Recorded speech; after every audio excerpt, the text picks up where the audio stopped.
Hello students, welcome to Chemophilus Lorica. Hopefully सब लोग बढ़िया हो गए, मस्त हो गए। बट आज मैं मस्त नहीं हूँ, बहुत टायर्ड हूँ, थकी हुई हूँ। और मेरा सच में शूट करने का मन नहीं कर रहा था। ऐसा लग रहा था काश फ्राइडे वाली एक दिन, नेक्स्ट डे मतलब एक दिन डिले कर देते हैं, सैटरडे। बट फिर लगा चलो यार कोई नहीं, ऐसे कर लेते हैं मेहनत, है ना। बहुत से बच्चे होंगे जो वेट कर रहे होंगे, बट ऐसा मुझे लगता है कि शायद मैं ज़्यादा मेहनत कर रही हूँ, तुम लोग देख नहीं रहे हो उतनी वीडियो, जितनी देखनी चाहिए उतना नहीं देख रहे हो।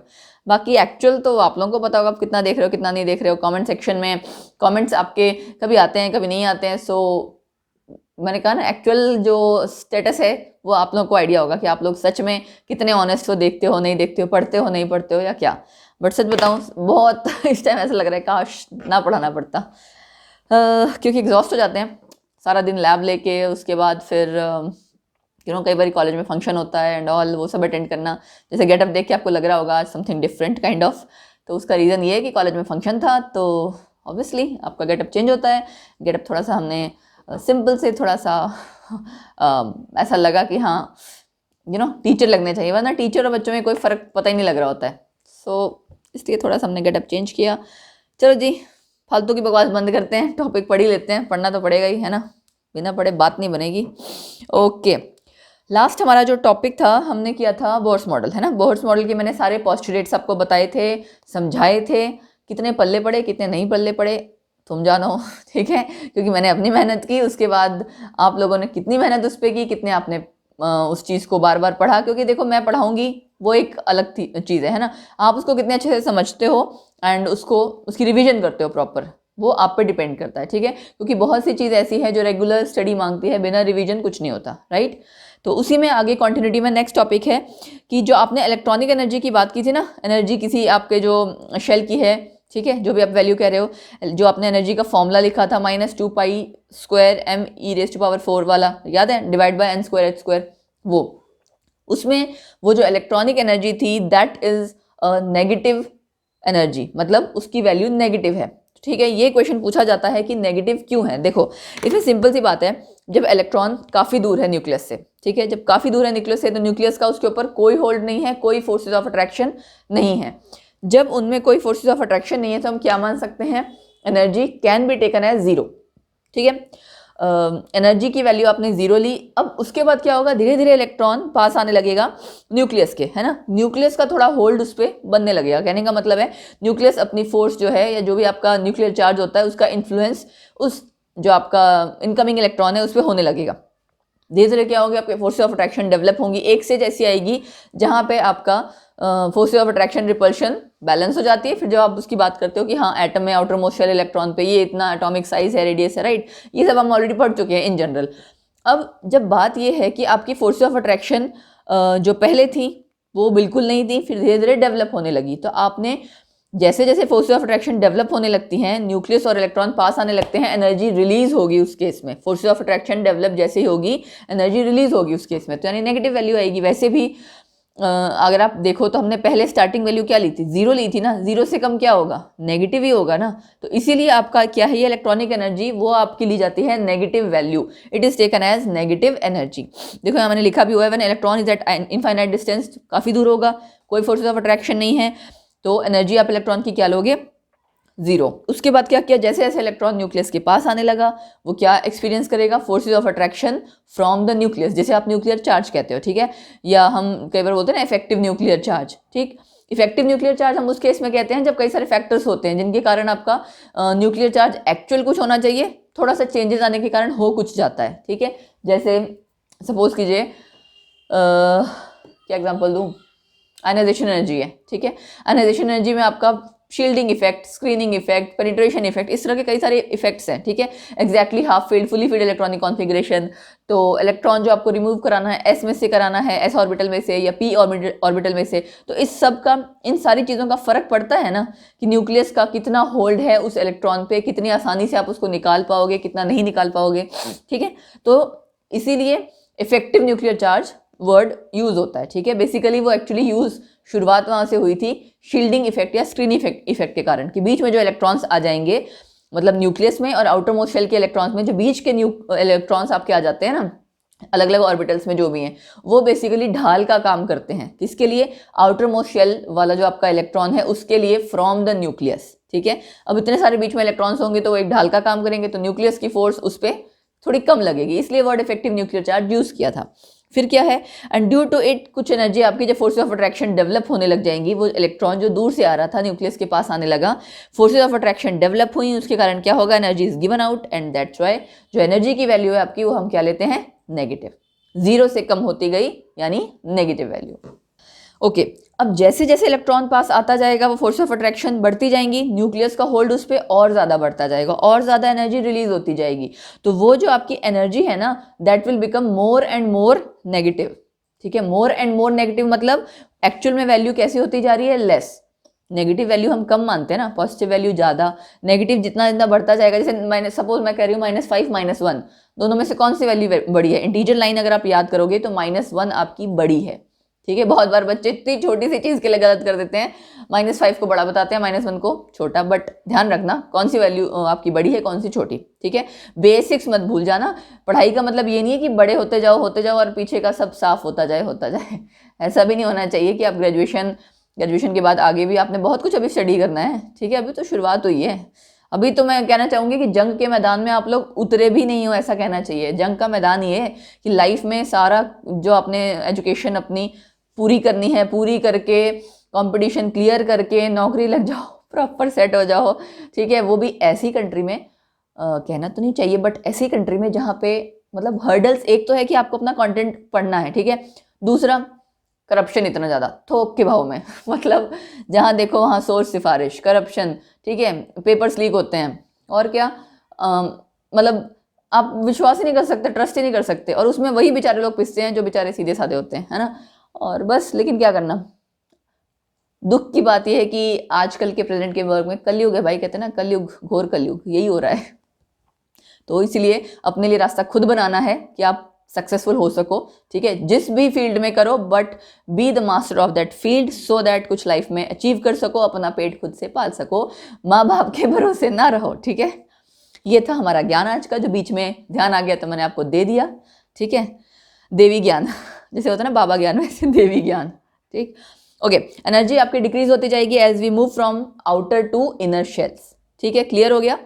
अच्छा जी, उसके बाद नेक्स्ट हमारा टॉपिक है यूजेस या यूजफुलनेस, मतलब कितना बोहर्स मॉडल हमारे लिए यूजफुल रहा। ठीक है, और क्या उसकी लिमिटेशंस रही। देखो यूजफुल क्या रहा, स्टेबिलिटी ऑफ एटम उसने एक्सप्लेन किया। यस, पिछले वाले मॉडल ने रदरफोर्ड ने क्या कहा था, वो तो चार्ज पार्टिकल है, रोटेट करता जाएगा तो फाइनली एनर्जी डिक्रीज हो जाएगी, और किसमें, that electron will fall into the nucleus. But इसने बोहर ने क्या कहा, इलेक्ट्रॉन रिवॉल्व करेगा फिक्स एनर्जी लेवल में, जिनको कि आपने ऑर्बिट्स का नाम दिया।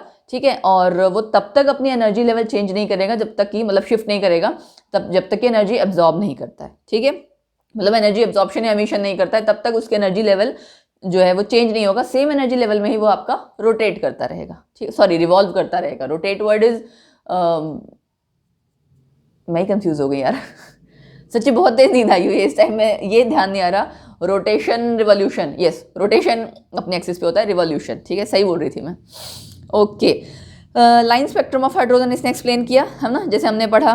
तो और बाकी आपका जो डेल्टा ई है, एच म्यू, एनर्जी का जो गैप है वो, एच आपका प्लैंक्स कांस्टेंट, म्यू आपकी फ्रीक्वेंसी, ये भी पढ़ा आपने। उसके बाद ये सेम वही रिलेशन है जो पहले लगाया हमने, क्या किया, जस्ट फ्रीक्वेंसी, लाइट और वेवलेंथ को कोरिलेट करके ये रिलेशन कैलकुलेट किया है। तो बेसिकली जितनी आपकी लाइन स्पेक्ट्रम में अपीयर हो रही हैं वो पर्टिकुलर एक वेवलेंथ या फ्रीक्वेंसी के लिए, या अकेले जो भी आपका फोटोन आप यूज़ कर रहे हो एमिट होने के लिए, उसके लिए। ठीक है, तो लाइन स्पेक्ट्रम आपका क्लियर हो गया आफ्टर बोहर मॉडल, उसके पहले तक नहीं हुआ था। ठीक है, आपने पढ़ा ना लाइन स्पेक्ट्रम, जिसमें रिडबर्ग कांस्टेंट पढ़ा है, उसी को कहा जा रहा है। ठीक है, अब जिन्होंने तो पिछला लेक्चर पढ़ा होगा उनको तो समझ में आ जाएगा, जिनको नहीं पढ़ा होगा सोचेंगे लाइन स्पेक्ट्रम वो क्या चीज़ होती है। ऐसा बहुत से बच्चे करते हैं क्लास में बैठ के, और जब उन बच्चों को अच्छा पूछ लो ना, बड़ी मज़ेदार सी चीज़ है।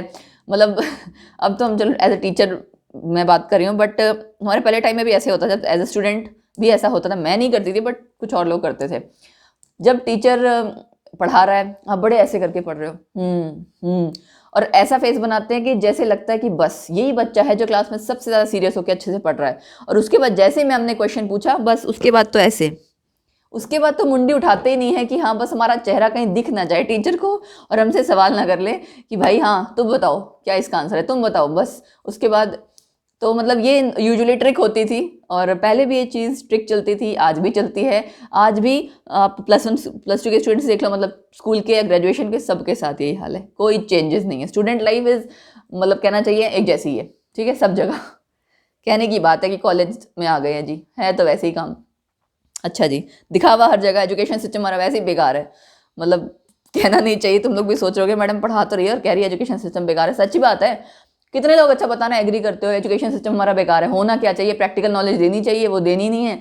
और उसके अलावा भी करिकुलम मुझे तो सच बताऊं प्रॉपर नहीं लगता है, बहुत जगह ऐसी कमी लगती है।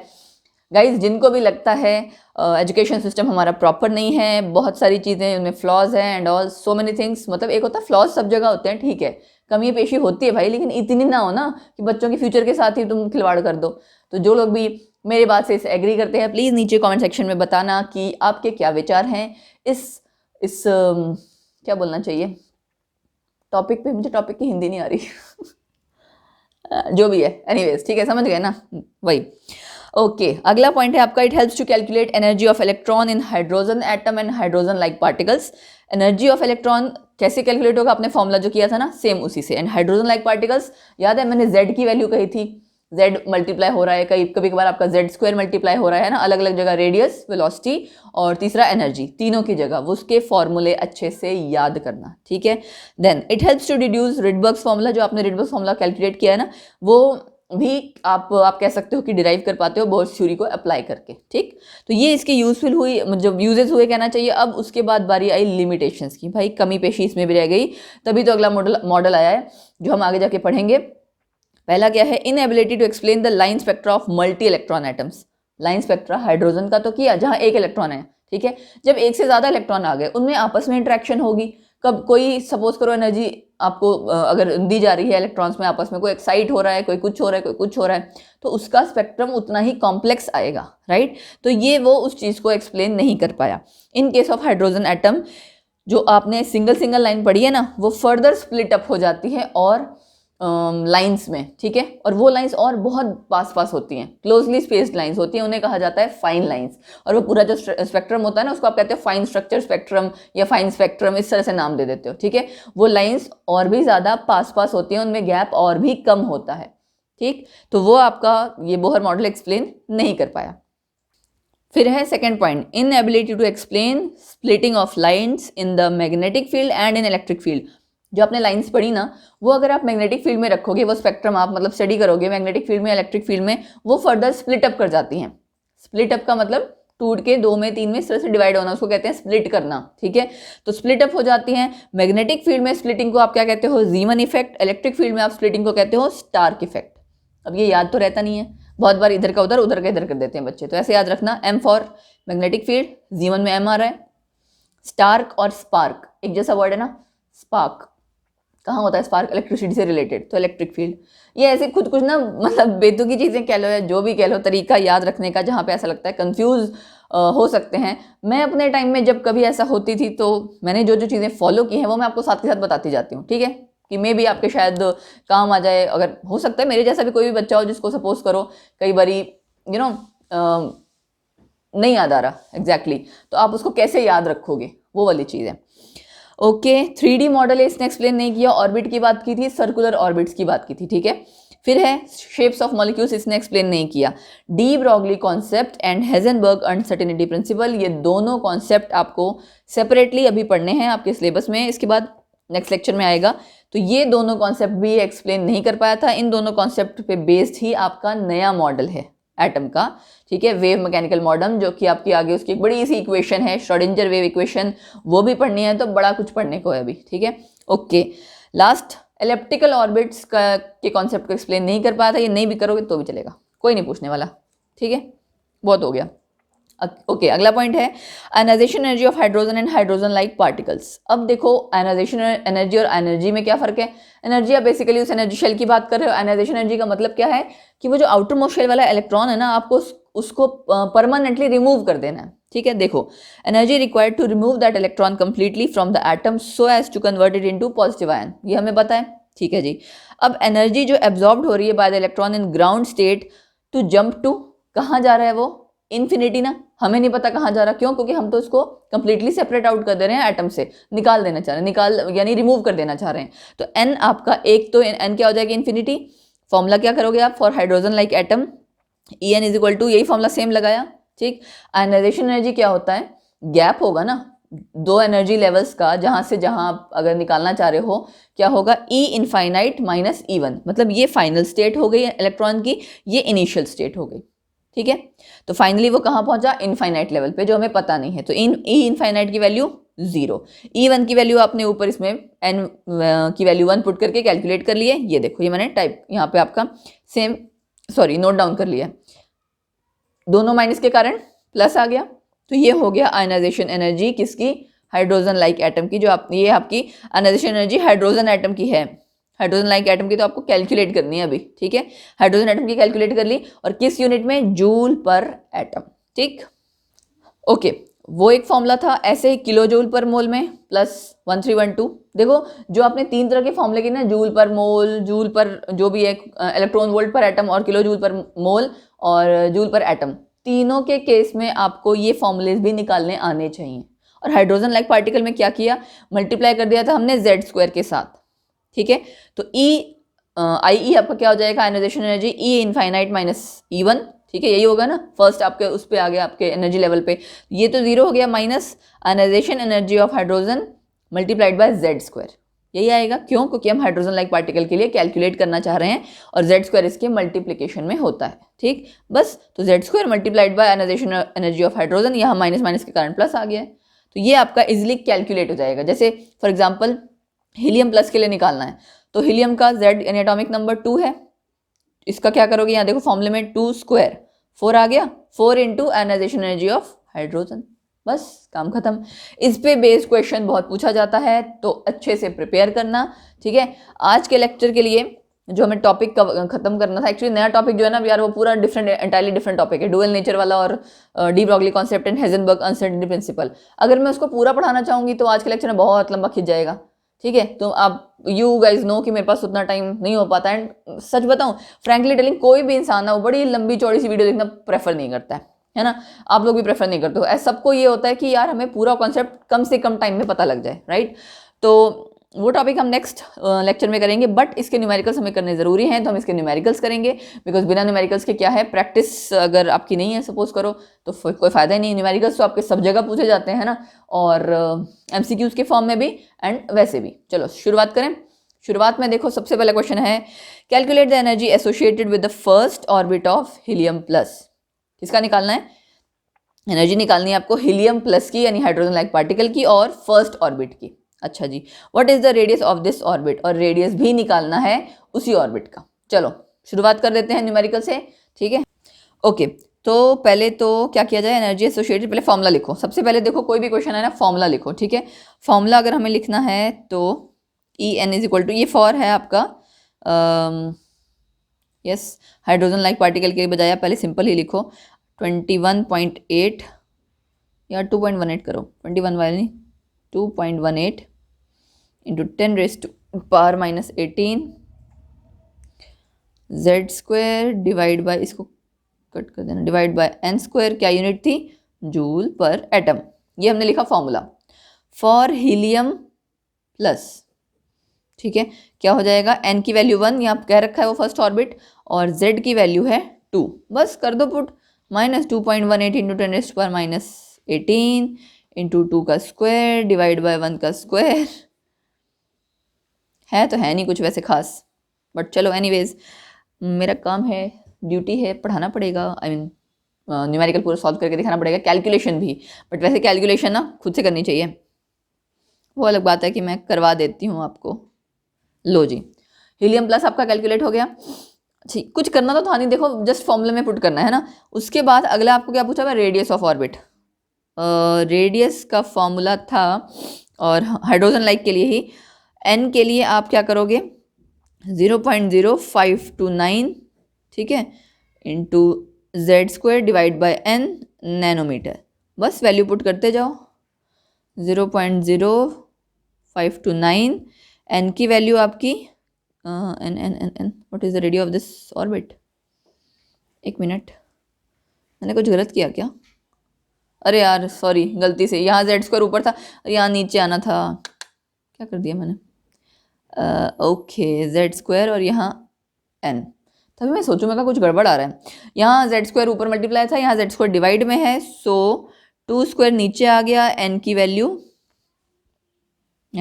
हाँ 1 रहेगी, फर्स्ट ऑर्बिट है, ठीक है। ओके, कैलकुलेट करके आ गया 0.02645 नैनोमीटर और यह आंसर आ गया, ठीक। ओके, 2 क्वेश्चन और हैं, है ना, 2 क्वेश्चन में, चलो क्वेश्चन पहले बता देती हूँ और क्वेश्चन खुद से ट्राई करना, बहुत सिंपल है। देखा, कुछ करना नहीं था ना, वैल्यूज पुट करनी थी, बस फॉर्मूला पता होना चाहिए, बट इसके क्वेश्चंस बहुत पूछे जाते हैं, काफ़ी इंपॉर्टेंट टॉपिक है। चलो जी, अगले 2 क्वेश्चन देखते हैं कि क्या है। अगला क्वेश्चन है हमारा, calculate first excitation energy of the electron in the hydrogen atom. First excitation energy निकालनी है, कहाँ पे? हाइड्रोजन एटम है। अब ये खुद से सोचना पड़ेगा फर्स्ट एक्साइटेशन एनर्जी कौन सी होगी। दूसरा, आयनाइजेशन एनर्जी निकालनी है हाइड्रोजन एटम, ये तो निकल जाएगी, अभी भी निकाली, हमने फॉर्मूला किया था, ठीक है जी। दूसरा क्वेश्चन है आपका, calculate the radius of Bohr's 5th orbit for hydrogen atom. Hydrogen atom वाला फॉर्मूला लगाना है, 5th ऑर्बिट मतलब n = 5, ठीक है जी, और उसका रेडियस निकालना है। Also calculate the radius of 3rd orbit of helium plus ion. तो n = 3 के लिए हीलियम आयन यानी हाइड्रोजन लाइक पार्टिकल के लिए आपको कैलकुलेट करके निकालना है क्या? रेडियस। दोनों के केस में रेडियस ही निकालना है। तो ये 2 क्वेश्चन आप लोग ट्राई करो, ठीक है। और उसके बाद नेक्स्ट लेक्चर में हम लोग करेंगे de Broglie concept, dual nature of, basically जो आपका लाइट का ड्यूअल नेचर है ना, लाइट का, मैटर का, दोनों का ही ड्यूअल नेचर ऑफ इलेक्ट्रॉन के केस में भी वो पढ़ा जाएगा, ठीक है। और उसमें न्यूमेरिकल्स भी हैं, एक्सपेरिमेंटल वेरिफिकेशन वगैरह भी है, कई सारी चीज़ें हैं। तो वो पूरा टॉपिक ही हम एक साथ पढ़ना चाहते हैं, यही रीज़न था कि मैंने उसको अभी यहाँ स्टार्ट नहीं किया। वो आधा अधूरा सा पढ़ने में ना मज़ा नहीं आता, आधा इस वीडियो में आधा उस वीडियो में, तो मैंने सोचा क्यों ना उसको नेक्स्ट, है ना, लेक्चर में एक साथ कवरअप करें, ठीक है गाइज। तो आप लोग इसको अच्छे से पढ़ना, और जो क्वेश्चन मैंने पूछा था ना भ्रष्टाचार, उसके बारे में, एजुकेशन सिस्टम के बारे में, वो कमेंट सेक्शन में बताना मत भूलना। और जब इतना कष्ट करोगे तो एक कष्ट और कर देना, बता देना कि वीडियो कैसी लगी, कैसा चल रहा है, बढ़िया चल रहा है कि नहीं, बढ़िया चल रहा है, अच्छा क्या इंप्रूवमेंट करनी है, व्हाटएवर जो आप एक्सप्रेस करना चाहें। और अगर किसी को ऐसा लगता है मैम बहुत मस्त चल रहा है, हमें बहुत अच्छा लग रहा है, तो ऐसा भी लिख सकते हो, ठीक है। थोड़ी सी और तारीफ करोगे तो थोड़ी मैं और मोटी हो जाऊंगी ठीक है, खुशी के मारे। And yes guys, Instagram handles आपको ऑलरेडी पता है, प्लीज़ जाइए उनको फॉलो कीजिए, और FB पेज पे भी जाके आप उसको लाइक कीजिए, फॉलो कीजिए। रेगुलर क्वेश्चंस के आंसर कोशिश किया करो, ट्राई करो कि आंसर पता लगे, ठीक है। एंड यस, बाकी क्या रह गया? बाकी कुछ नहीं रह गया। Keep unrolling the mystery of chemistry with myself Lorica. Bye bye, take care.